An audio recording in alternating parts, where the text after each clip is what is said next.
मित्रों, आज आपके पसंदीदा चैनल पर लेकर आए हैं इंटरनेट का हमारे जीवन के विविध क्षेत्रों में अति सराहनीय योगदान पर विद्यार्थियों से रूबरू परिचर्चा। आज हम आपको इंटरनेट के बारे में बताने जा रहे हैं कि इंटरनेट जिसने 75 वर्ष का जो सफ़र है उसको कैसे बेमिसाल बना दिया।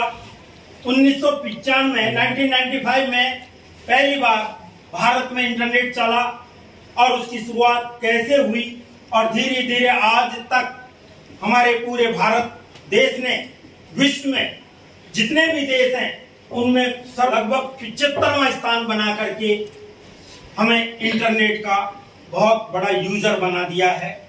हमारे राष्ट्र के विकास में महत्वपूर्ण भूमिका निभाती है। भारत में आज़ादी के बाद दूरसंचार तकनीकी ने बहुत ही तरक्की की। 15 अगस्त 1995 को विदेश संचार निगम लिमिटेड और इंटरनेट सेवाओं को शुरू किया गया।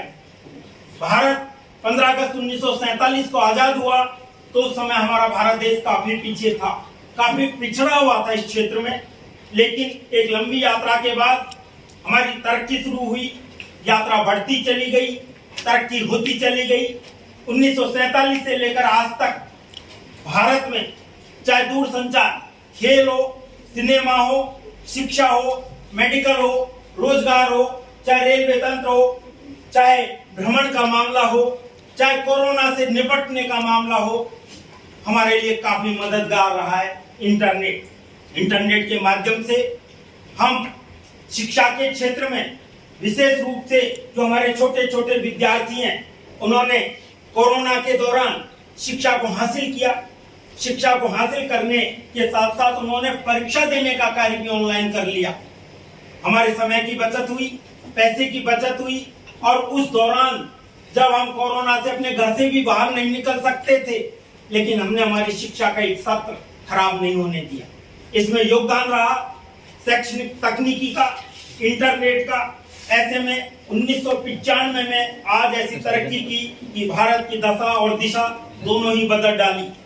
1995 से लेकर भारत में इंटरनेट का जो प्रवेश हुआ है उसके इतिहास के पन्नों में जिक्र बहुत ज्यादा मात्रा में किया जाता है। इंटरनेट की सुविधा पहले नहीं थी, यहाँ तक कि पहले कोई फोन की सुविधाएं भी नहीं थी।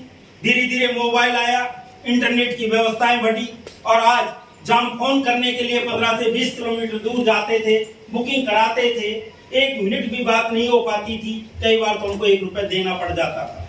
और आज हमारे केवल 1 पैसे, 2 पैसे, 3 पैसे, 5 पैसे और जितनी बात करें उतने पैसे में हम बात कर सकते हैं।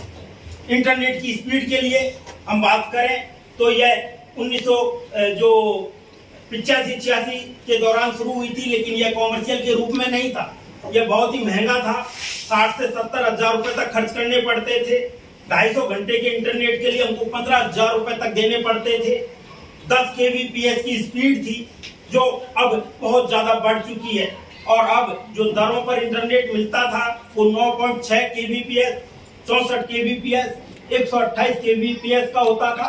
यहाँ तक कि हमको एक टेलीफोन और एक मॉडेम रखना पड़ता था, उसके माध्यम से हम इंटरनेट की फैसिलिटी को प्राप्त करते थे। लेकिन आज आप देख रहे हैं आपके सामने ये इंटरनेट की फैसिलिटी, जिससे कि आप यहाँ रहते हुए दूरगामी शहर से दूर बिल्कुल निरीह ग्रामीण जंगल क्षेत्र में जो आपकी जवाहर नवोदय विद्यालय है उसमें आप यहाँ बैठे बैठे वो सब सुविधाएं ले पा रहे हैं जो शहरी जनता ले पा रही है।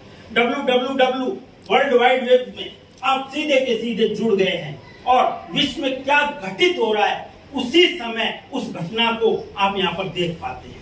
क्या देख पाते हैं? Yes sir. क्या आप इससे सहमत हैं? Yes sir. तो मैं आप एक एक बात जानना चाहूंगा। कोरोना के दौरान इंटरनेट किस प्रकार हमारे लिए लाभप्रद हुआ विद्यार्थियों, कृपया आप बताएंगे। शिक्षा लेना बहुत जरूरी था, इसलिए हमने इंटरनेट में गूगल मीट या फिर माइक्रोसॉफ्ट से हमने जुड़े हैं और हमारे पीरियड्स भी होते थे ऑनलाइन। बहुत अच्छा। तो आप ये बताना चाहेंगी कि इस दौरान जो हमारे कोरोना से लोग ग्रसित हो गए थे तो उनके लिए इंटरनेट ने किस प्रकार मदद की? लोग अगर डॉक्टर से ऑनलाइन डॉक्टर के पास रिपोर्ट भेजते होंगे, मतलब इलाज के लिए उनसे बोले मतलब उसका क्या इलाज होगा। क्या आपको सलाह मिलेगी? क्या आपको उन्होंने, तो इसको हमने क्या नाम दिया? टेलीमेडिसिन। आप बैठिए, शाबाश।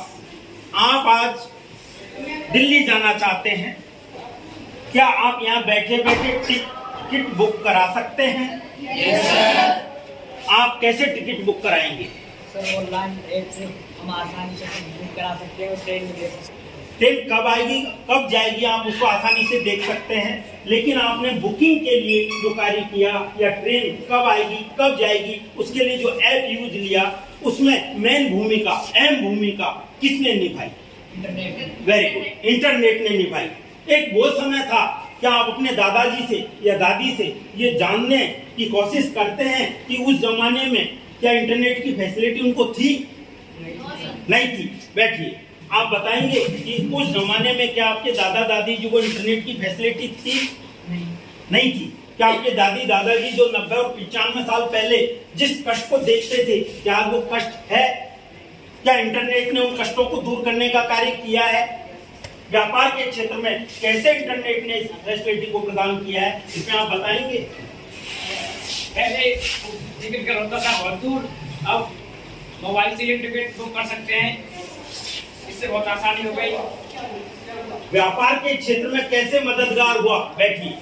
व्यापार के क्षेत्र में इंटरनेट कैसे मददगार हुआ? हम इंटरनेट से कुछ भी जान सकते हैं कि अभी हमारे मार्केट में क्या चल रहा है। हमें अगर हम कभी भी इन्वेस्ट करना हो तो हम इंटरनेट के माध्यम से जान सकते हैं कि हमको इन्वेस्ट करना चाहिए, कब हमारे लिए वो लाभदायक होता है। ये सब हमें इंटरनेट से पता चल सकता है। वेरी गुड, बहुत अच्छा। अब आप मेरे को ये बताना चाहेंगे कि आप जो इंटरनेट के माध्यम से, क्या आपने कभी खाना या कुकिंग सेक्टर में या अपने घर के लिए मददगार के रूप में कोरोना के दौरान कुछ सीखने का प्रयास किया? थोड़ा जोर से बोलें।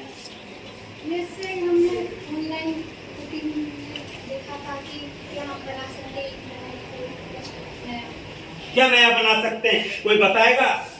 यस यस, आप बताइए। सर ऐसे बहुत सारे ऐप्स हैं जिसमें अपन देखकर बहुत सारी चीज़ें सीख सकते हैं और हम लोग यूट्यूब पर भी काफ़ी खाने की चीज़ें बनाना, डिश वगैरह। क्या यूट्यूब का या सोशल मीडिया का प्रयोग अन्य कार्यों में भी हुआ? कौन बताएगा आप में से? यस सर, जैसे कि अपन अपने रिश्तेदार वालों से पहले अपन बात नहीं कर सकते थे, 10-20 किलोमीटर दूर जाके बात करना पड़ता था। अब अपन एक सामने एक दूसरे को देख के बात करते हैं। आपका भाई जिसको विदेश में रोजगार मिल गया, आप उससे मिलने नहीं जा सकते, तो क्या यहाँ पर बैठे बैठे वहाँ पर वो कैसे रह रहा है, क्या खा रहा है, कैसे वो ऑफिस जा रहा है, कौन सी गाड़ी में बैठ के जा रहा है, उसका ऑफिस का ढांचा कैसा है, क्या हमको उसकी जानकारी यहाँ बैठे बैठे मिल सकती है? उसके लिए हम किसका उपयोग करते हैं? इंटरनेट का उपयोग करते हैं। लेकिन इंटरनेट में कौन से ऐप का हम उपयोग करते हैं? व्हाट्सएप का उपयोग करते हैं। आपने क्या खेलने के लिए, क्या जो गेम होते हैं उनके लिए आपने इंटरनेट का यूज उचित समझा है? क्या आपको इसमें ये जो कह सकते हैं कि इंटरनेट ने अपनी अहम भूमिका निभाई? आपको इंटरनेट के माध्यम से क्या कोरोना के दौरान ऑनलाइन शॉपिंग या भोजन में भी मदद मिली है? आप बताएंगे। सर, कोरोना के काल में बहुत सारे लोग बाहर नहीं जा सकते थे, इस वजह से इंटरनेट की मदद से हम ऑनलाइन फूड मंगा सकते थे और ग्रॉसरी और कपड़े भी मंगा सकते हैं। अगर हम ट्रैवल कर रहे हो और ट्रेन में हम जब प्रवास करते हैं तब भी उस समय भी हम ऑनलाइन खाना मंगा सकते हैं। बहुत अच्छा, आपने तो वो बात बता दी कि इंटरनेट का हमारे जीवन में, वास्तव में जब हमारा देश आजाद हुआ उससे लेकर आज तक हमने इंटरनेट के माध्यम से क्या क्या चीजों में हमने ज्ञान प्राप्त किया, उनके नॉलेज को शेयर किया, एक दूसरे के ज्ञान को जाना।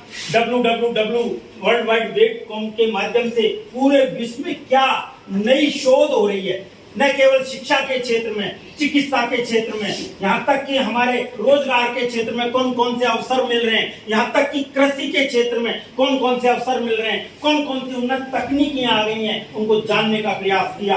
और उसको जानने का आधार मैं आपसे जानना चाहूंगा कि कौन रहा जिसने ये सब आपको ज्ञान प्रदान किया। इंटरनेट। तो क्या आप विद्यालय लेवल पर इंटरनेट से और कुछ सीखते हैं? Yes sir.